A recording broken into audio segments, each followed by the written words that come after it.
चलो glycolysis complete हो गया था। तो ग्लाइकोलाइसिस के अंदर ये क्या था, ग्लूकोज था।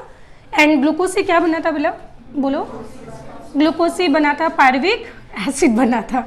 इस प्रोसेस को हम क्या बोलते हैं, ग्लाइकोलाइसिस बोलते हैं। अब बेटा इस पायरुविक एसिड का जो फ्यूचर है, पायरुविक एसिड का जो फ्यूचर है वो डिसाइड करेगा ऑक्सीजन। कौन डिसाइड करेगा?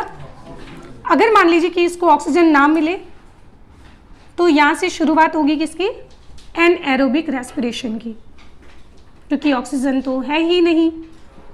और अगर इसको ऑक्सीजन मिल जाए तो यहाँ से शुरुआत होगा क्या, एरोबिक रेस्पिरेशन की। आपसे अगर क्वेश्चन पूछा जाए maximum oxidised form of carbon is, maximum oxidised form of carbon is,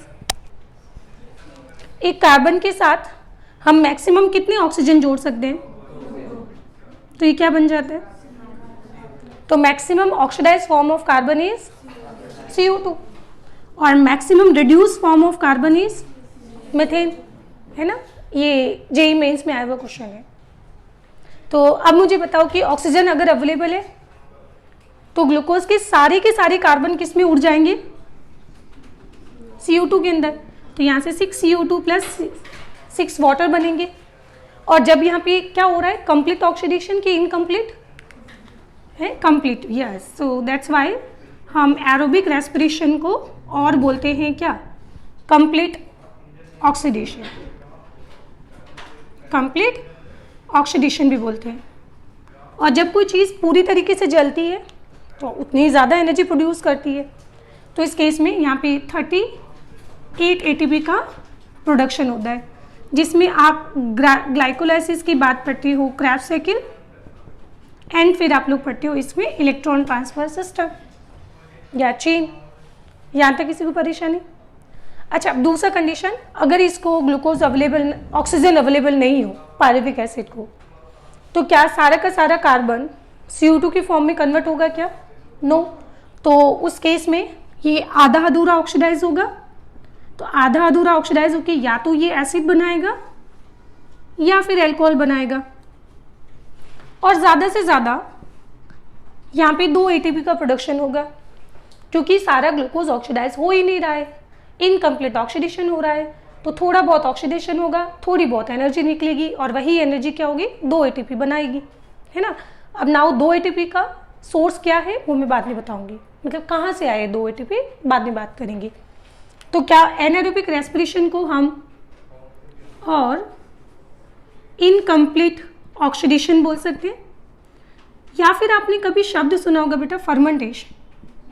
क्या सुना होगा? तो एनारोबिक रेस्पिरेशन को और बोला जाता है फर्मेंटेशन। अगर ये बैक्टीरिया में होता है तो मतलब प्रोकैरियोट्स में होने वाले एनारोबिक रेस्पिरेशन को क्या बोलेंगे हम? फर्मेंटेशन। तो fermentation is anaerobic process in prokaryotic cell और in bacteria is called fermentation. ठीक है, चलो अब इसमें हम पहले बात करते हैं कि अल्कोहल का प्रोडक्शन कैसे होता है।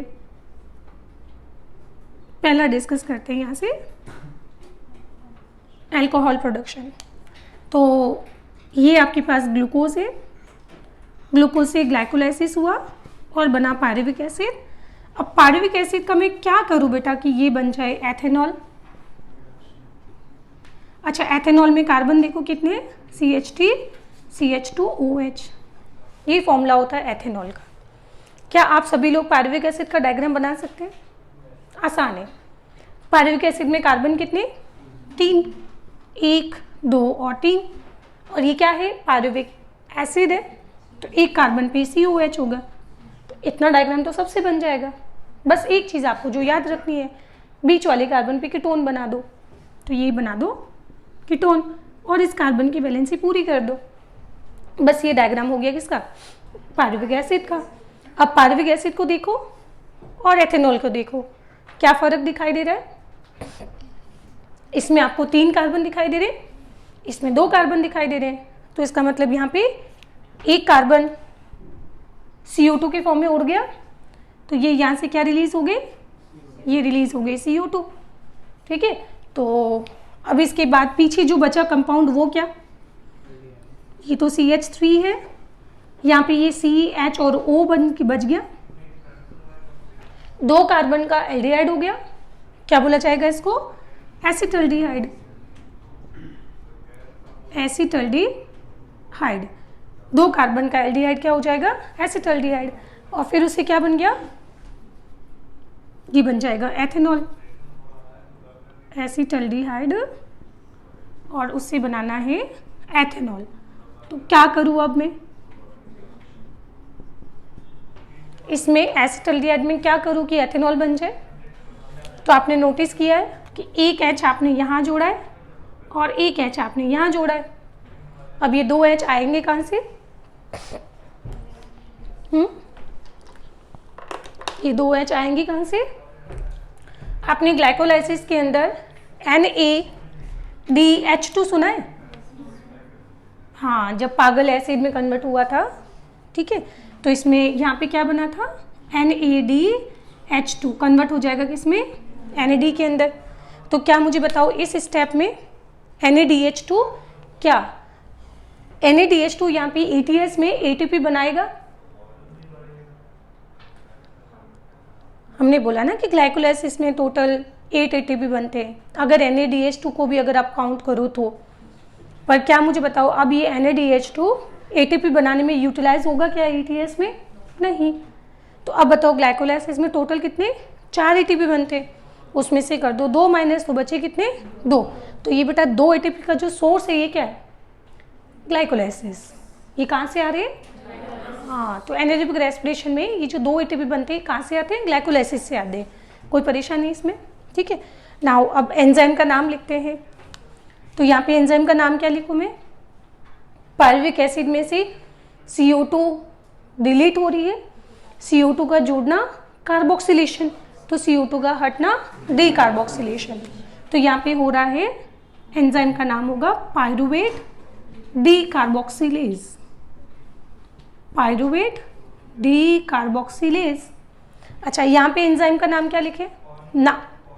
एनारोबिक रेस्पिरेशन में लास्ट स्टेप पे एंजाइम का नाम उल्टा लिखा जाता है। तो अब मैं अल्कोहल का क्या करूं कि वापस एसिटाल्डिहाइड बन जाए? उल्टा, इसमें से हाइड्रोजन डिलीट कर दो, तो एंजाइम का नाम क्या हो जाएगा? अल्कोहल में से हाइड्रोजन को डिलीट कर दिया, तो एंजाइम का नाम हो जाएगा अल्कोहल डीहाइड्रोजनेज। क्या टफ था? नहीं। चलो, तो बस हो गया अल्कोहल का प्रोडक्शन। और अल्कोहल का प्रोडक्शन करता कौन है? Yeast, Saccharomyces cerevisiae. ये तो आपको पता ही होगा। नाउ दूसरा हम पढ़ते हैं यहाँ पे लैक्टिक एसिड का प्रोडक्शन। ये कब होता है? लैक्टिक एसिड का प्रोडक्शन कब होता है? तो कॉमन सेंस की बात है कि जब एग्जाम्पल आएगा, कर्ड, दही बनता है, तो दही का खट्टा होता है। क्यों होता है खट्टा? क्योंकि उसमें लैक्टिक एसिड होता है। और दूसरा इसमें आप लोगों ने पढ़ा होगा कौन सा? हमारी जो स्केलेटन मसल्स होती है, स्केलेटन मसल्स, जब हम काम करना शुरू करते थक जाते हैं ना। अब ये तो नहीं है कि मैं दिन भर क्लास जो है 10 घंटे ले सकती हूँ, नहीं ले सकती हूँ बेटा, क्योंकि स्केलेटन मसल्स में एक समय आने के बाद क्या बनने लगता है? Lactic acid. और लैक्टिक एसिड से क्या होता है? फिर पेन आने शुरू होता है एंड थकान होना शुरू होती है। ठीक है, तो ये पढ़ेंगे आगे हम स्केलेटन मसल में ज़्यादा डिटेल में कैसे। ठीक है, तो लैक्टिक एसिड स्केलेटन मसल्स में भी बनता है। वहाँ पे हम वाइट मसल्स और वाइट फाइबर और रेड फाइबर की बात करेंगे। फिलहाल मैं बस इतना लिख के छोड़ रही हूँ कि वाइट फाइबर के अंदर बनता है। या चलो बता ही देती हूँ, नाम क्या है इसका? White fibre. अच्छा, जैसे ब्लड में हीमोग्लोबिन होता है ना, बिल्कुल वैसे ही मसल्स के अंदर मायोग्लोबिन होता है। मायोग्लोबिन कहाँ पे होता है? मसल्स के अंदर। सिंस ये वाइट है तो इसके अंदर मायोग्लोबिन का कॉन्सेंट्रेशन कम होगा, तो ऑक्सीजन की सप्लाई कम होगी। ऑक्सीजन की सप्लाई जब कम होगी तो रेस्पिरेशन कौन सा होगा? और एनारोबिक रेस्पिरेशन से क्या प्रोड्यूस होगा? उस वजह से क्या होगी? थकान। अब जो रेड फाइबर होते हैं, नाम क्या है उनका? रेड, क्योंकि उनके अंदर मायोग्लोबिन जस्ट लाइक हीमोग्लोबिन का कंसंट्रेशन ज़्यादा होगा तो ऑक्सीजन की सप्लाई होगी, एंड ऑक्सीजन की अगर सप्लाई ज़्यादा होगी तो रेस्पिरेशन वहाँ पे कैसा होगा? एरोबिक होगा। और एरोबिक रेस्पिरेशन में लैक्टिक एसिड बनेगा नहीं, तो मसल्स वो थकती नहीं है ना। चलो बाकी आगे पढ़ेंगे हम। तो ये ग्लूकोज है, ग्लूकोज से बन गया पायरुविक एसिड। अब पायरुविक एसिड से मुझे बनाना है लैक्टिक एसिड। क्या बनाना है? तो लैक्टिक एसिड का डायग्राम CH3COCOH, ये तो पायरुविक एसिड हो गया। लैक्टिक एसिड का मॉलिक्यूलर स्ट्रक्चर होता है ये वाला। तो क्या किया आपने? पायरुविक एसिड में जो कीटोन था, कीटोन को आपने कन्वर्ट कर दिया किसमें? अल्कोहल में। तो एक हाइड्रोजन यहाँ जोड़ा, एक हाइड्रोजन यहाँ पे जोड़ दिया। अब ये हाइड्रोजन आएगा कहाँ से? ऑब्वियसली Na ग्लाइकोलाइसिस के अंदर क्या बना था? NADH2 बने थे, तो ये कन्वर्ट हो जाएगा। अब आपने बोला था कि ये तो 2 बने थे, ये भी 2 मॉलिक्यूल थे, पर आप लोग जानते हो बेटा पायरुविक एसिड के भी तो 2 मॉलिक्यूल बनते हैं। फिर यहाँ पे लैक्टिक एसिड के भी कितने मॉलिक्यूल बनेंगे? 2 मॉलिक्यूल बनेंगे। अच्छा, फिर एंजाइम का नाम क्या लिखे? लास्ट स्टेप पे एंजाइम का नाम उल्टा लिखा जाता है। तो लैक्टिक एसिड का मैं क्या करूँ कि वापस पायरुविक एसिड बन जाए? हाइड्रोजन डिलीट कर दो, तो एंजाइम का नाम हो जाएगा क्या? पायरुवेट डी, नहीं, लैक्टेट डीहाइड्रोजनेज। एंजाइम का नाम क्या हो जाएगा? Lactate dehydrogenase. And lactate dehydrogenase का कोफैक्टर कौन? एनसीईआरटी में लिखा है, एक अल्कोहल भी लिखा है और एक लैक्टेट भी लिखा है। कुछ याद आ रहा है? नहीं। अल्कोहल का एक बार चेक कर लेना शायद, हाँ, इसका जिंक होता है और इसका मैग्नीशियम होता है। कोई परेशानी? अच्छा, मैंने इस तरह से एसिटिक एसिड भी बनता है, बट वो अब आपको नहीं पढ़ना है, ठीक है। तो यहाँ पे एसिटिक एसिड का प्रोडक्शन भी हो सकता है। तो ये 2 स्टेप क्या आपको रटने पड़ेंगे? बताओ, नहीं ना? और ये वाला स्टेप कौन सा है? ग्लूकोज से पायरुविक एसिड का बनना। तो ये तो ग्लाइकोलाइसिस हो गया, और ये भी क्या हो जाएगा? ग्लाइकोलाइसिस हो जाएगा, ठीक है। तो क्या मैं ऐसा बोल सकती हूँ कि रेस्पिरेशन चाहे एरोबिक हो चाहे एनारोबिक हो, ग्लाइकोलाइसिस तो होगा ही होगा। तो glycolysis is a common pathway for aerobic and anaerobic respiration and for common intermediate कौन होगा? पायरुविक एसिड, ठीक है। तो ये पॉइंट हम लोग लिख लेते हैं यहाँ पे, नीट एग्जाम में आया हुआ क्वेश्चन है। तो pyruvic acid is a common intermediate for aerobic and anaerobic respiration। और फिर कॉमन पाथवे क्या हो जाएगा? ग्लाइकोलाइसिस। तो glycolysis is a common pathway, common pathway for aerobic and anaerobic respiration. कोई परेशानी? तो इस तरह से हमारा टॉपिक कंप्लीट हो गया। कौन सा? Anaerobic respiration. तो एनारोबिक रेस्पिरेशन के अंदर ज़्यादा से ज़्यादा कितने एटीपी बनते हैं? 2 एटीपी बनते हैं, और ये 2 एटीपी का सोर्स भी क्या है? ग्लाइकोलाइसिस, ठीक है। अच्छा, अब इसके अंदर जो एनारोबिक रेस्पिरेशन होगा, वैसे हम क्या बोलते हैं कि CO2 कहाँ रिलीज होती है? एरोबिक रेस्पिरेशन में। एक एक्सेप्शन है, एक ऐसा एनारोबिक रेस्पिरेशन जिसमें CO2 रिलीज होती है। देखो, डीकार्बोक्सिलेशन कहाँ पे हो रहा है? तो अल्कोहल प्रोडक्शन में क्या रिलीज हो रहा है? CO2। तो फिर इसमें और इसमें क्या फर्क है ये बताओ, आराम से सोच के बताना। वहां पे भी तो कार्बन का ऑक्सीडेशन हो रहा है ना, यहाँ पे भी हो रहा है, फिर फर्क क्या है? CO2 यहाँ पे भी रिलीज हो रही है, CO2 यहाँ पे भी रिलीज हो रही है। वेरी नाइस बेटा। ग्लूकोज के सारे कार्बन जो है CO2 के फॉर्म में रिलीज नहीं होते। ग्लूकोज के पास होते हैं टोटल 6 कार्बन, 6 में से यहाँ पे एथेनॉल कितने बनेंगे? 2। तो 4 कार्बन तो एथेनॉल में कन्वर्ट हो गए, पर 2 कार्बन जो है यहाँ पे CO2 की फॉर्म में रिलीज होंगे। तो ग्लूकोज के 6 कार्बन में से सिर्फ मात्र 2 ही कार्बन जो है वो CO2 की फॉर्म में रिलीज होते हैं। तो यहाँ पे CO2 प्रोड्यूस होती है, but very very less amount के अंदर। जबकि आपने यहाँ पढ़ा था कि ग्लूकोज के 6 कार्बन सारे किस में कन्वर्ट हो जाते हैं? CO2 के अंदर। ये डिफरेंस है दोनों में, ठीक है। लिखना बंद करें बेटा, अब आगे आ जाते हैं नेक्स्ट लिंक रिएक्शन के बारे में। आप चाहे तो इसको लिंक रिएक्शन बोलो या गेटवे रिएक्शन। क्या काम है इसका? ग्लाइकोलाइसिस के बाद क्या होने वाला है? Krebs cycle. पर पायरुविक एसिड कभी भी क्रेब्स साइकिल के अंदर डायरेक्टली पार्टिसिपेट नहीं कर सकता है। अगर पायरुविक एसिड को क्रेब्स साइकिल में अगर जाना है तो उसको पहले कन्वर्ट होना पड़ेगा एसिटाइल कोएंजाइम में। बस उसी को बोलते हैं लिंक रिएक्शन, है ना। लिंक करना मतलब ग्लाइकोलाइसिस को जो क्रेब्स साइकिल से लिंक कर रहा है, ठीक है। तो इस स्टेप में होता क्या है, अभी आपके पास माइटोकॉन्ड्रिया है, ये माइटोकॉन्ड्रिया की आउटर मेम्ब्रेन है, फिर ये माइटोकॉन्ड्रिया की आपके पास इनर मेम्ब्रेन है, ठीक है। तो this is inner membrane of mitochondria. अब आप लोग जानते हो कि ग्लाइकोलाइसिस कहाँ पे होता है? साइटोप्लाज्म में। तो यहाँ पे ग्लूकोज से क्या बना है? पायरुविक एसिड बना है। अब जो पायरुविक एसिड है, इस पायरुविक एसिड को हम ले आएंगे यहाँ पे माइटोकॉन्ड्रिया के मैट्रिक्स में। तो माइटोकॉन्ड्रिया में कौन एंटर हो रहा है? पायरुविक एसिड एंटर हो रहा है, ठीक। अब पायरुविक एसिड को हमें कन्वर्ट करना है एसिटाइल कोएंजाइम के अंदर, एसिटाइल कोएंजाइम ए के अंदर कन्वर्ट करना है। तो पायरुविक एसिड का मॉलिक्यूलर स्ट्रक्चर ऐसा होता है। और एसिटाइल ग्रुप केमिस्ट्री में अगर आपने सुना होगा CH3CO को क्या बोलते हैं? एसिटाइल ग्रुप बोलते हैं। अब कोएंजाइम ए जो है, आप घर जाके देखना, गूगल पे सर्च करना, आपको कोएंजाइम एक बड़ा सा कॉम्प्लेक्स मॉलिक्यूल आएगा, ठीक है। उसके साथ में हमें जोड़ना है एसिटाइल ग्रुप। तो by the way pyruvic acid के पास कार्बन कितने? 3 कार्बन है और एसिटाइल ग्रुप के पास 2 कार्बन। तो क्या हुआ बताओ? तो क्या हुआ?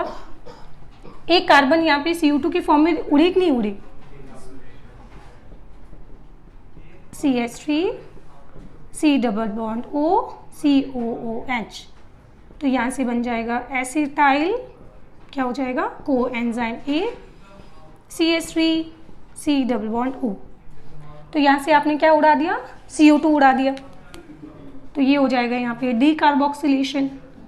और फिर आपने जोड़ा क्या यहाँ पे? Coenzyme A। तो यहाँ से आके बाइंड हो रहा है क्या? Coenzyme A। घर जाके देखना, इमेज सर्च करना। कोएंजाइम A के अंदर ये एक्चुअली बाइंड होता है SH ग्रुप से, जिसको आप बोलते हो OH होता है अल्कोहल, तो SH होता है थायो अल्कोहल। तो ये थायो अल्कोहल की मदद से यहाँ पे बाइंड होगा। कैसे? यहाँ से H हट गया तो यहाँ पे सल्फर की वैलेंसी फ्री हो गई और उस फ्री वैलेंसी के साथ ये बाइंड हो जाएगा इस तरह से। कोई परेशानी? ठीक है, चल। तो अब हुआ क्या? इस केस में एक H यहाँ से हटा और एक H यहाँ से हट गया।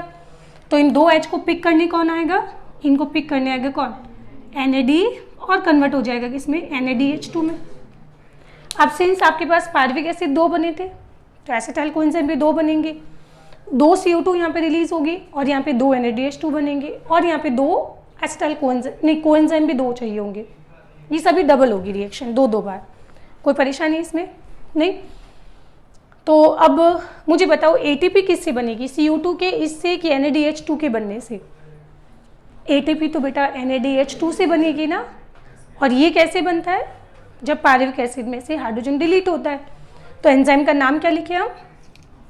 पायरुविक एसिड में से डिलीट हुआ हाइड्रोजन, तो एंजाइम का नाम हो जाएगा पायरुवेट डिहाइड्रोजिनेज। एंड आप बड़ी लकीली ये सिंगल स्टेप प्रोसेस पढ़ रहे हैं, बट ये सिंगल स्टेप होता नहीं है। इसके अंदर खुद भी कम से कम 5 से 7 स्टेप होते हैं, मल्टी स्टेप प्रोसेस होता है ये, जो आप MBBS में पढ़ना, ठीक है। तो मतलब अगर यहाँ पे 5 से 7 अगर स्टेप है तो 5 से 7 एंजाइम होंगे। तो हम तो उनसे 5 से 7 एंजाइम के सारे नाम लिख भी नहीं रहे, तो हम लोग उसको ऐसे लिखते हैं, सारे एंजाइम को एक साथ लिख दिया क्या? कॉम्प्लेक्स में। और उन 5 से 7 एंजाइम में हमने हाईलाइट किसको किया? पायरुवेट डिहाइड्रोजिनेज को हाईलाइट कर दिया, पायरुवेट डिहाइड्रोजिनेज को। बाकी एंजाइम को हमने क्या लिख दिया? कॉम्प्लेक्स के फॉर्म में। कोई परेशानी? ठीक है। अब वहाँ पे 5 से 7 एंजाइम होंगे तो उन सबके कोफैक्टर भी अलग अलग होंगे, तो एक साथ लिख देते हैं उनके कोफैक्टर। तो यहाँ पे बेटा इस कॉम्प्लेक्स को काम करने के लिए यहाँ पे 5 कोफैक्टर की नीड होती है और ये 5 कोफैक्टर होता है TPP। नाम याद आया कुछ? Thiamine pyrophosphate. एंड थियामिन क्या होता है? विटामिन क्या होता है? B1। अब समझ आया? लिंक रिएक्शन के लिए टीपीपी बनाने के लिए चाहिए होता है विटामिन B1। अगर विटामिन B1 की कमी होगी टीपीपी नहीं बनेगा, एंजाइम एक्टिवेट नहीं होंगे, लिंक रिएक्शन नहीं होगा, बॉडी में एनर्जी की डिफिशियंसी हो जाएगी। ठीक है। नाउ दूसरा होता है इसके अंदर La। आपने पामेटिक एसिड सुना है, स्टेरिक एसिड सुना है, oleic acid, linoleic acid, linolenic acid, arachidonic acid, सारे क्या है? Fatty acid. वैसे एक और फैटी एसिड होता है जिसका नाम है लिपोइक एसिड। क्या नाम है इसका? हालांकि ये लिपोइक एसिड जो है, लिपोइक एसिड फैट बनाने में यूज नहीं होगा, ये एक्चुअली इस पाथवे के अंदर किसी एंजाइम का को फैक्टर होता है ना। बाकी तीसरा को एंजाइम खुद ही होगा, चौथा NADH2 होगा। तो तीसरा हो जाएगा यहाँ पे को एंजाइम A, चौथा हो जाएगा यहाँ पे NADH एंड पांचवा हो जाएगा वापस से फिर कौन? मैग्नीशियम। बात है समझ? तो इस तरह से मुबारक को कंप्लीट हो गया कौन सा? Link reaction. ठीक है। तो ये वाला जो स्टेप है वो क्या कर रहा है? ग्लाइकोलाइसिस और क्रेब्स साइकिल को लिंक कर रहा है, दैट्स वाई लिंक रिएक्शन। या फिर हम बोल सकते हैं कि ये वो रास्ता है जिसके थ्रू पायरिफिक एसिड एंटर कर रहा है। कहाँ पे? एसिटाइल कोन्स क्रेब्स साइकिल के अंदर एंटर कर रहा है ना, तो गेट है। सो दैट्स वाई इसको बोलते हैं गेटवे रिएक्शन। अच्छा, ये होता कहाँ पे? इसकी साइड क्या है? तो फिलहाल मैंने इसको बनाया कहाँ पे है? माइटोकॉन्ड्रिया की मैट्रिक्स में बनाया है ना। हाँ, तो लिंक रिएक्शन की साइड क्या हो जाएगी? इन मैट्रिक्स ऑफ माइटोकॉन्ड्रिया। कोई परेशानी? तो ये कंप्लीट हो गया कौन सा? Link reaction. लिंक रिएक्शन के बाद हम शुरू करेंगे यहाँ से कौन सा? क्रेब्स साइकिल, जो बहुत ही आसान है। क्रेब्स साइकिल को याद करने के लिए आपको एक ट्रिक मैं बताती हूँ। CCIO अल्फा SSFMO, अगर आपको ये चीज़ याद है तो बेटा क्रेब्स साइकिल पूरी याद हो जाएगी। जिसमें आप ध्यान रखें कि अल्फा अकेला ऐसा है जो 5 कार्बन का है, इससे पहले ये सारे 6 कार्बन के हैं और इसके बाद वाले सारे ये 4 कार्बन के। तो इसका मतलब क्या हुआ कि जब ये O अल्फा में कन्वर्ट हुआ था तो एक CO2 रिलीज हुई थी, और जब ये अल्फा इस S में कन्वर्ट हुआ था तो एक और CO2 रिलीज हुआ। और एसिटाइल कोएंजाइम के पास कार्बन भी कितने? 2 ही तो कार्बन थे। ये 3 कार्बन का कंपाउंड और ये 2 कार्बन का कंपाउंड। समझ आ रही है बात? तो ये 2 के 2 कार्बन उड़ गए ना। ठीक है। अच्छा, ग्लूकोज का सबसे पहली बार CO2 कब उड़ता है? एरोबिक रेस्पिरेशन में सबसे पहली बार ग्लूकोज का कार्बन कब होता है? उड़ता है। मतलब पहली बार फर्स्ट टाइम डीकार्बोक्सिलेशन कब होता है?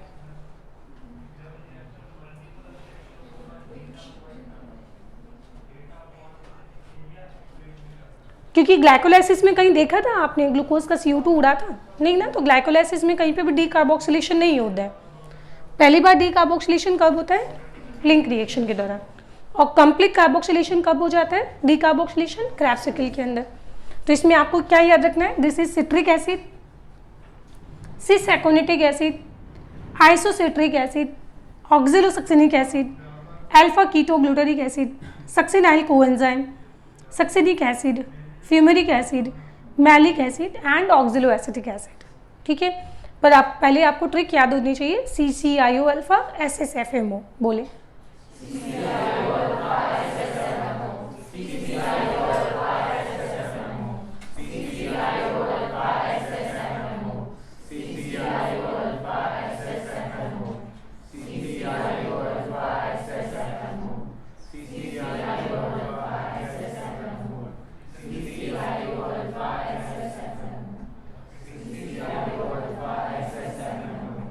CCIO अल्फा SSFMO बोलते जाए।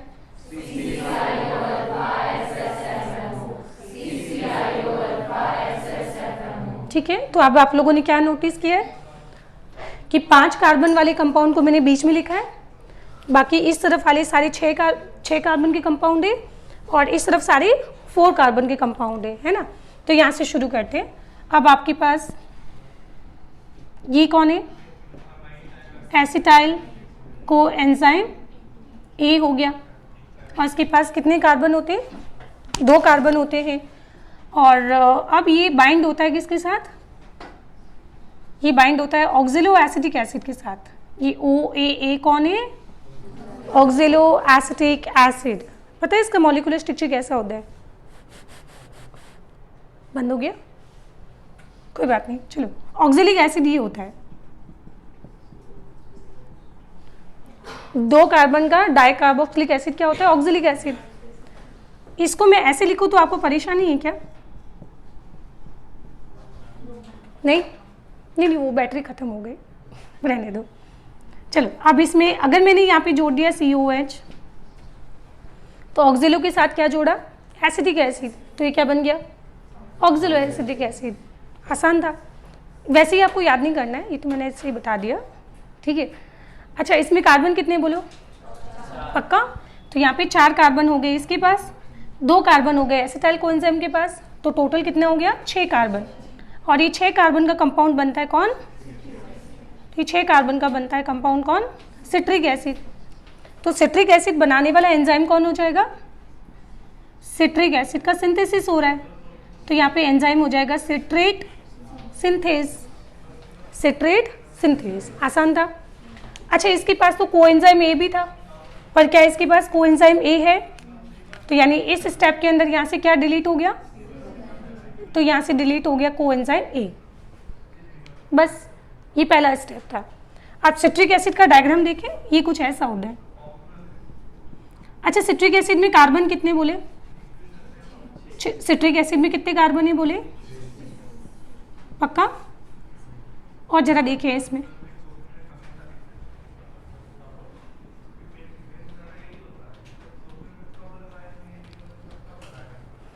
तो सिट्रिक एसिड में टोटल कार्बोक्सिलिक ग्रुप कितने, तो सिंस क्रेब्स साइकिल में बनने वाला जो पहला स्टेबल कंपाउंड होता है उसको हम बोलते क्या है? उसको बोलते हैं हम लोग क्या, सिट्रिक एसिड। दैट्स वाई इसको हम लोग और बोलते हैं सिट्रेट साइकिल। कहाँ लिखूँ मैं, यहाँ लिख देते हैं, इसको हम और क्या बोलते हैं, सिट्रेट साइकिल बोल दीजिए, या फिर आप इसको क्रैब साइकिल बोल दीजिए, क्योंकि इसने क्रैब ने इसको डिस्कवर किया था। क्रैब साइकिल ने पता है सबसे पहले क्या डिस्कवर किया था, क्या, यूरिया साइकिल।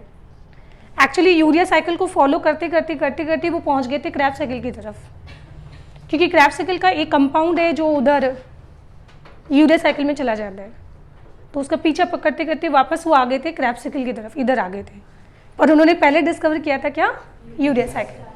तो ये क्रैब साइकिल बोल दो, और क्या मैं इसको और TCA साइकिल बोल सकती हूँ, ट्राई कार्बोक्सिलिक एसिड साइकिल, क्योंकि पहले बनने वाला जो कंपाउंड था उसके पास कार्बोक्सिलिक ग्रुप कितने थे,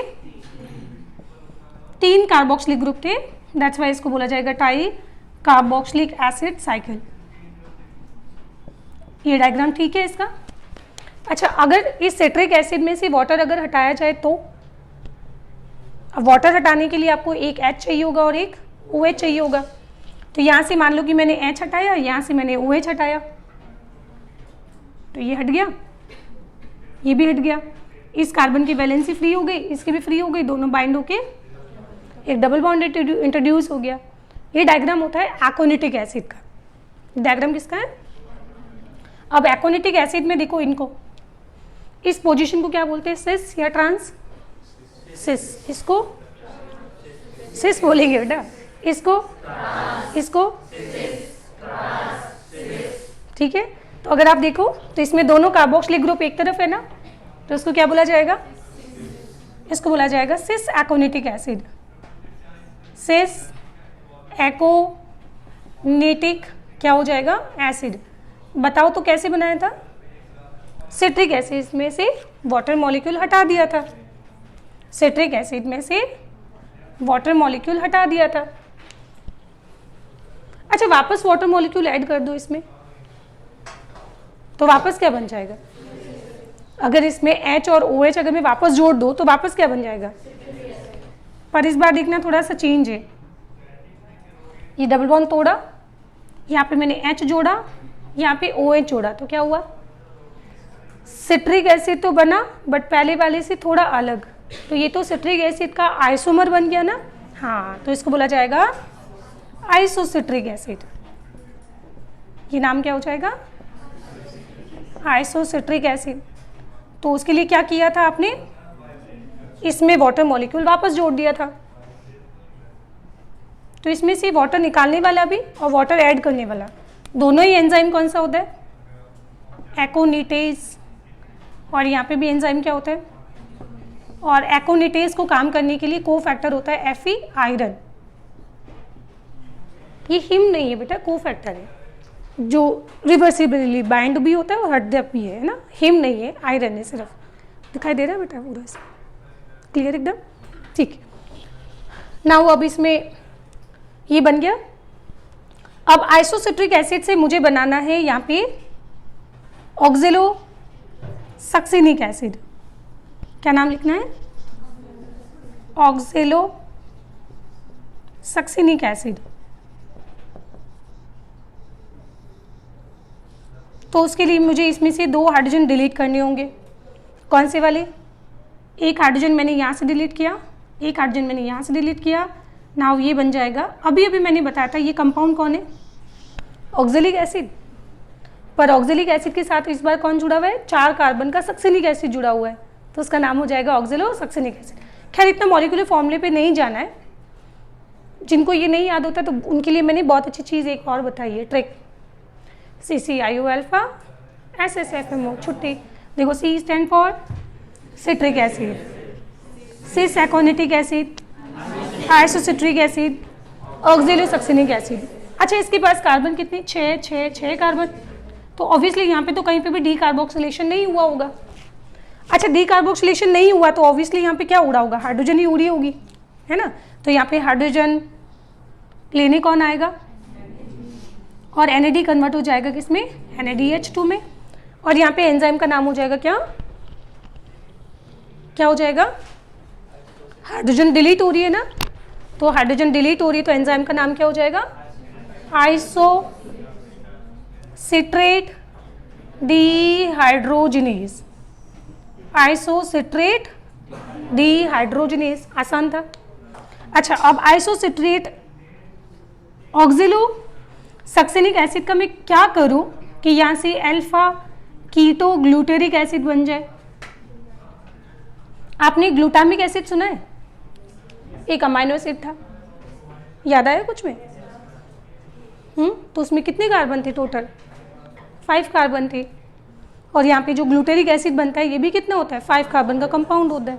तो अल्फा कीटो वो ग्लूटामिक एसिड था बेटा, ये ग्लूटेरिक एसिड है, वो ग्लूटामिक एसिड था, ये ग्लूटेरिक एसिड है ना। तो अल्फा कीटो ग्लूटेरिक एसिड, कितने कार्बन है बेटा इसमें, देखो इसमें 6 कार्बन, 6 कार्बन, 6 कार्बन, 6 कार्बन और यहाँ पे 4 कार्बन।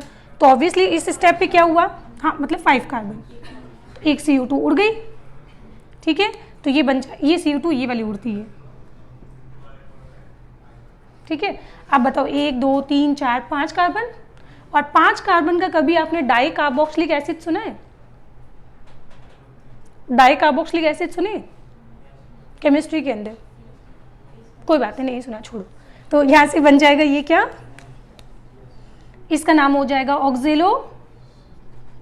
ऑक्जेलो succinate D carboxylase.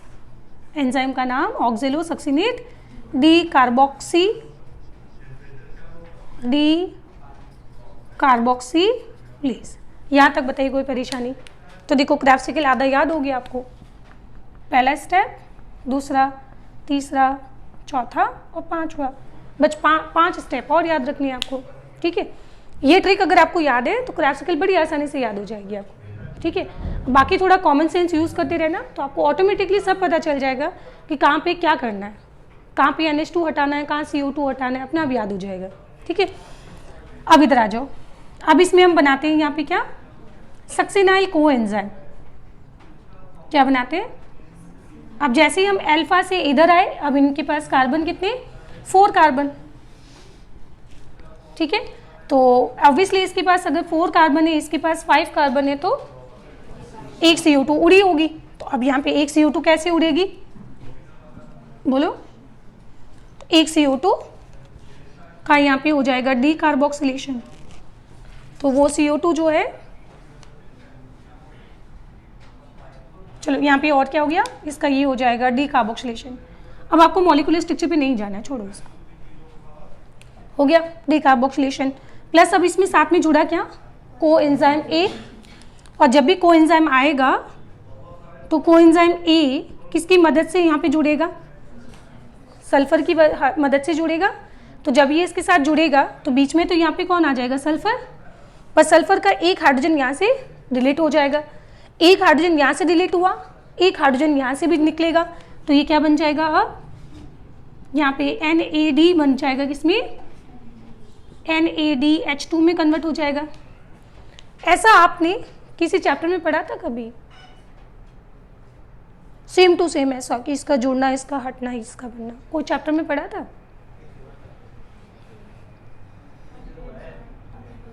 अभी तो पढ़ाया है ये वाला, तो आपको नहीं लगता ये सेम टू सेम स्टेप है? बस, तो यहाँ पे एंजाइम का नाम भी यही लिखेंगे हम।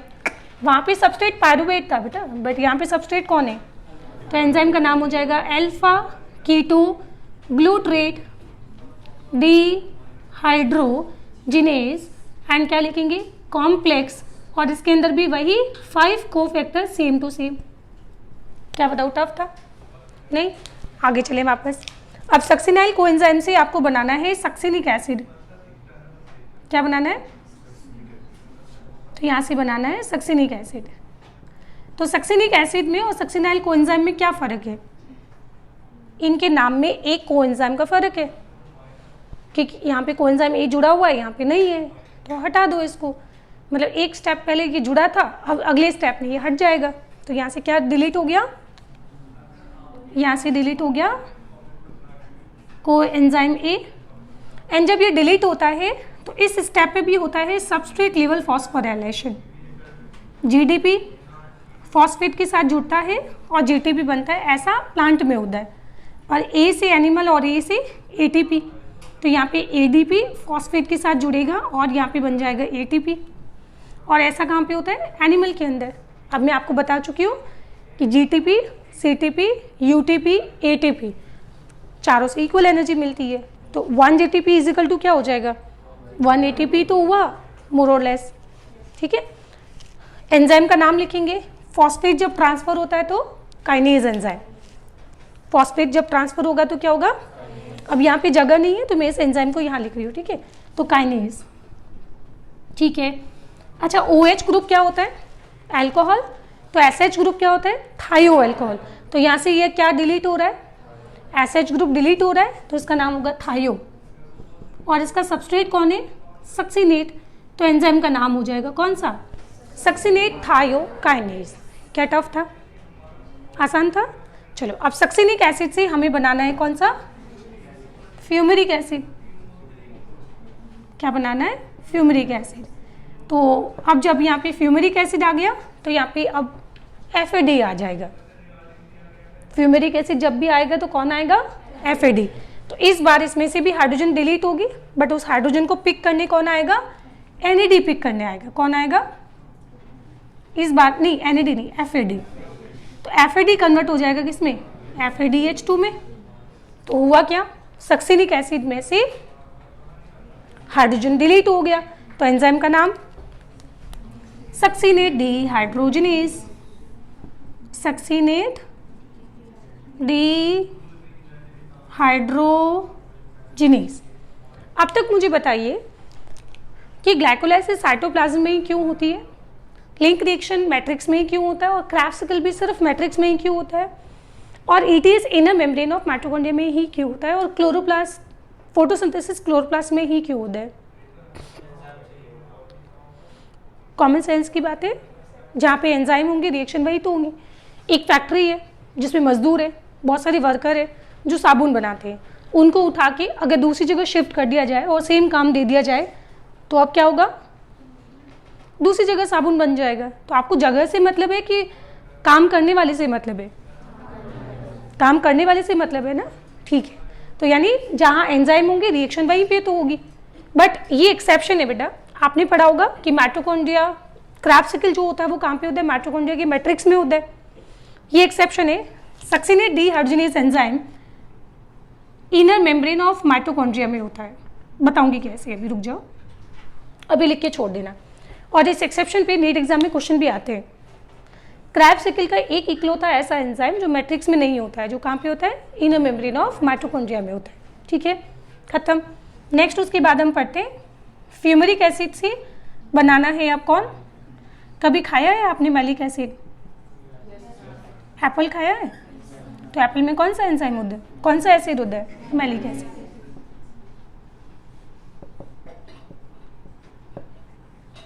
ठीक है, कुछ नहीं करना है, फ्यूमरिक एसिड पे काम करेगा फ्यूमरेज, बस कर दो। फ्यूमरिक एसिड पे काम करेगा फ्यूमरेज, बस इतना ही पढ़ना था। अब मैलिक एसिड से हमें बनाना है क्या, ऑक्जेलो एसिटिक एसिड। तो इसके लिए आपको लास्ट स्टेप में फिर से हाइड्रोजन डिलीट करनी होगी, और इस बार हाइड्रोजन पिक करने कौन आएगा, NAD। बस एक ही जगह जहाँ फ्यूमरिक एसिड आता है ना, वहाँ FAD आता है, बाकी जगह NAD आएगा। तो यहाँ पे इसको पिक करेगा कौन, NAD कन्वर्ट हो जाएगा किसमें, NADH2 में। तो एंजाइम का नाम क्या होगा, मैलिक एसिड में से हाइड्रोजन डिलीट हो गया, तो एंजाइम का नाम हो जाएगा क्या, मैलेट डी हाइड्रोजिनेज। ठीक है, और ये रिएक्शन होती कहाँ पे, ये होती है इन मैट्रिक्स ऑफ माइटोकॉन्ड्रिया। कोई परेशानी इसमें नहीं? तो ये 5th स्टेप हो गया, ये वाला 6th हो गया, 7th हो गया, 8th हो गया, 9th हो गया, और वापस। ठीक है, बताइए कोई परेशानी? तो अगर ये आप ट्रिक याद रखोगे तो आपको आसानी से याद हो जाएगा। बताओ ये वाला C क्या है, citric acid, cis aconitic acid, aconitic acid. Actually बच्चे यहाँ कंफ्यूज हो जाते हैं, O यहाँ पे भी आ रहा है, O यहाँ पे भी आ रहा है। बेटा सक्सिनाइल कोएंजाइम के सामने सक्सिनिक एसिड, मतलब सक्सिनिक एसिड के सामने सक्सिनिक एसिड लिखना है, तो ये हो जाएगा ऑक्जेलो सक्सिनिक एसिड। तो ऑटोमेटिकली फिर ये क्या बचा, ऑक्जेलो एसिटिक एसिड हो गया, है ना। चलो वापस बोलो, ये क्या है, citric acid, cis aconitic acid, isocitric acid, oxalo succinic acid, alpha keto glutaric acid, succinyl coenzyme, succinic acid, fumaric acid, malic acid, oxalo acetic acid. ठीक है, वापस देखो इधर, 4 कार्बन प्लस 2 कार्बन जुड़ के क्या बन गया, 6 कार्बन का compound, that is the citric acid. तो एंजाइम का नाम क्या होगा, सिट्रिक एसिड को बनाने वाला सिट्रेट सिंथेस। सिट्रिक एसिड में से पानी हटाया तो क्या बना, एकोनिटिक एसिड। वापस पानी जोड़ा तो क्या बन गया, सिट्रिक एसिड, बट इस बार इसका आइसोमर बन जाएगा, तो ये हो जाएगा आइसोसिट्रिक एसिड। फिर उसमें से मैंने 2 हाइड्रोजन हटाए तो बन जाएगा ऑक्जेलोसक्सिनिक एसिड। फिर उसमें से मैंने कार्बन हटाया तो बन जाएगा alpha keto glutaric acid, same to same link reaction, तो बन जाएगा सक्सिनाइल कोएंजाइम। सक्सिनाइल कोएंजाइम से कोएंजाइम हटाया तो बच गया कौन, सक्सिनिक एसिड। अब सक्सिनिक एसिड से 2 हाइड्रोजन हटाया तो फ्यूमेरिक एसिड जब भी आएगा तो FAD आएगा, तो यहाँ पे 2 हाइड्रोजन लेके चला जाएगा कौन, FADH2। एंड फिर सक्सिनिक एसिड से बनाया फ्यूमेरिक एसिड बन गया, फ्यूमेरिक एसिड पे काम करता है फ्यूमरेज, छुट्टी, मैलिक एसिड बन गया, और यहाँ से एक बार फिर वापस क्या हो जाएगा, डीहाइड्रोजनेशन हो जाएगा और बन जाएगा ऑक्जेलो एसिटिक एसिड। क्या आपको कॉन्फिडेंस है कि घर जाके 2 बार बनाएंगे इस साइकिल को तो याद हो जाएगा? ये ट्राई करना, अभी आप जब नोट्स बनाओगे तो बिना बोर्ड के ऊपर देख के बनाना, ताकि ट्राई करना आपको कितना याद हो गया होगा। ठीक है, अच्छा अब इसमें मुझे बताओ डी कार्बोक्सिलेशन कहाँ कहाँ हुआ है। देखो पहले स्टेप पे क्या हुआ, सिंथेसिस हुआ, दूसरे स्टेप पे डीहाइड्रोजनेशन हुआ, तीसरे स्टेप पे हाइड्रोजनेशन हुआ, नहीं ये हाइड्रेशन है, वाटर होता है ना, हाइड्रेशन होता है, और ये तो हाइड्रोजन है तो हाइड्रोजन हाइड्रोजनेशन होता है, तो ये हो जाएगा डीहाइड्रोजनेशन, डी कार्बोक्सिलेशन, यहाँ पे सबस्ट्रेट लेवल फॉस्फोराइलेशन।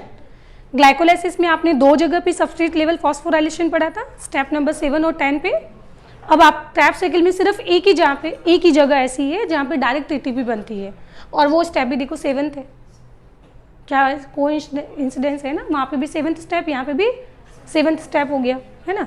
और फिर यहाँ पे क्या होगा, यहाँ पे क्या होगा, डी हाइड्रोजनेशन, कुछ नहीं होता है, हालांकि यहाँ से वाटर मॉलिक्यूल रिलीज होता है बट नहीं पढ़ना है। यहाँ पे भी डी हाइड्रोजनेशन होता है, कोई परेशानी इसमें। चलो टोटल एटीपी की कैलकुलेशन करते हैं। तो टोटल एटीपी क्रैफ्ट साइकिल में कितने बनते हैं? अगर एक क्रैफ्ट एसिटाइल कोएंजाइम कंट्रीब्यूट करता है तो आपने देखा है कि यहाँ कुछ नहीं, एक NADH2, 2 NADH2, 3 NADH2, तो टोटल 3 NADH2 बन गए, तो 9 ATP हो गए। 3 मल्टीप्लाई 9 हो गए ना।